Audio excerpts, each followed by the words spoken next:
हाय, मैं योगिता। कैसे हैं आप सब? हैप्पी जन्माष्टमी। आज जन्माष्टमी है, आप सभी तैयारियों में लगे होंगे।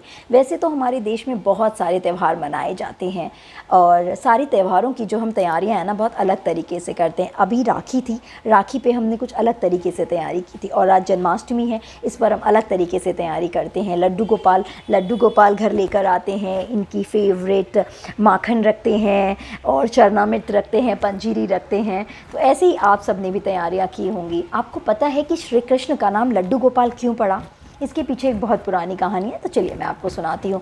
ब्रजभूमि में कुंभनदास नाम के एक परम भक्त रहते थे। वो श्री कृष्ण की सुबह शाम पूजा करते थे।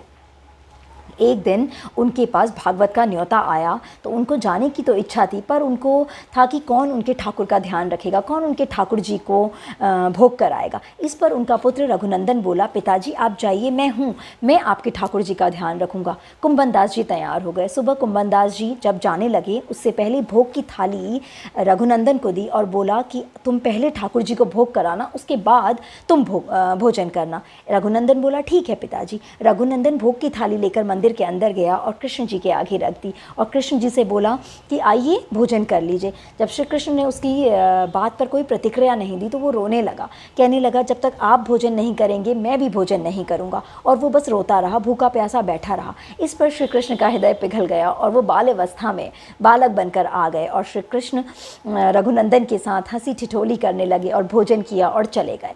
शाम को जब कुंभनदास जी आए तो कुंभनदास जी ने देखा कि भोग की थाली बिल्कुल खाली है। तो उन्होंने रघुनंदन से बोला कि भोग की थाली खाली कैसे हो गई? इस पर रघुनंदन बोला कि कान्हा जी आए थे, ठाकुर जी आए थे और सारा भोजन करके चले गए। इस पर कुंभनदास जी थोड़ा सा आश्चर्य हुआ, फिर मुस्कुराए, बोले बालक है, भूख लगी होगी और खा लिया होगा। दूसरे दिन फिर से कुंभनदास जी ने भोग की थाली रघुनंदन को दी और बोला कि पहले ठाकुर जी को भोजन कराना, फिर तुम भोजन करना। इस पर रघुनंदन बोला ठीक है। रघुनंदन फिर से कृष्ण जी के पास गया और उसने भोजन की थाली रखी और बोला आप आइए भोजन के लिए, जब तक आप नहीं करेंगे मैं भी नहीं करूँगा। बस फिर श्री कृष्ण आ गए और श्री कृष्ण ने रघुनंदन के साथ भोजन किया, हंसी ठिठोली की, मज़े मस्ती की और चले गए। शाम को फिर से कुंभनदास जी ने देखा कि भोग की थाली खाली है। फिर से उन्होंने रघुनंदन से पूछा कि भोग की थाली खाली क्यों है? इस पर रघुनंदन बोला ठाकुर जी आए थे, उन्होंने भोजन किया और वो चले गए। कुंभनदास जी को बहुत बुरा लगा, उन्हें लगा कि उनका पुत्र झूठ बोलना सीख रहा है। उन्होंने सोचा कि दूसरे दिन वो आएंगे और रघुनंदन के झूठ को रंगे हाथों पकड़ लेंगे। दूसरे दिन सुबह जब वो भागवत के लिए तैयार हुए तो आज उन्होंने भोग की थाली में मोतीचूर के लड्डू तैयार किए और उन्होंने बोला कि ये मोतीचूर के लड्डू हैं, ये आप ठाकुर जी को भोग करा के उसके बाद फिर तुम भोजन कर लेना। उसने बोला ठीक है।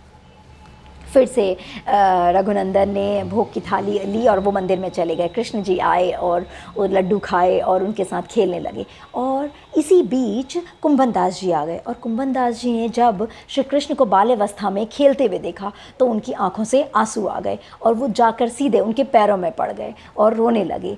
और जैसे ही कुंभनदास जी उनके पैरों में पड़े, श्री कृष्ण मूर्ति बन गए, जड़ बन गए, प्रतिमा बन गए। ये देखकर कुंभनदास जी बहुत रोए और बोले कि मैं आपकी इतनी सेवा आराधना करता हूँ पर आपने मुझे कभी दर्शन नहीं दिए, पर ये छोटा सा बालक ही तो आपको जानता भी नहीं और आपने इसे दर्शन दे दिया। और इस पर कुंभनदास जी बहुत रोने लगे। तो ऊपर से आकाशवाणी हुई कि कुंभनदास, ये जो बच्चा है ये बहुत ही निर्मल मन का है, ये बहुत भोला है, इसके मन में कोई चालाकी नहीं है, प्रपंच नहीं है, ये भोला है, ये नादान है, इसलिए मैंने इसे दर्शन दिए। इस पर कुंभनदास जी रोने लगे और बोले कि शायद मैं भी कुछ अच्छे मन का हूँ, शायद मैंने आपकी बहुत दिल से आराधना की तभी आपके मैं दर्शन कर पाया, है ना। जब हम सच्चे दिल से किसी को पूछते हैं और श्रद्धा रखते हैं तो मेरा अपना मानना है, मेरा अपना पर्सनल एक्सपीरियंस है कि ज़रूर आपके साथ भगवान आते हैं और आपके लिए आपकी मदद करते हैं। अगर आपका भी भक्ति, आपकी भी भगवान पर सच में निष्ठा है और भगवान पर आपका विश्वास है तो इसी तरह भगवान की पूजा अर्चना करते रहिए। और मैं बस भगवान से, श्री कृष्ण से आप सभी की मंगल कामना के लिए प्रार्थना करती हूँ।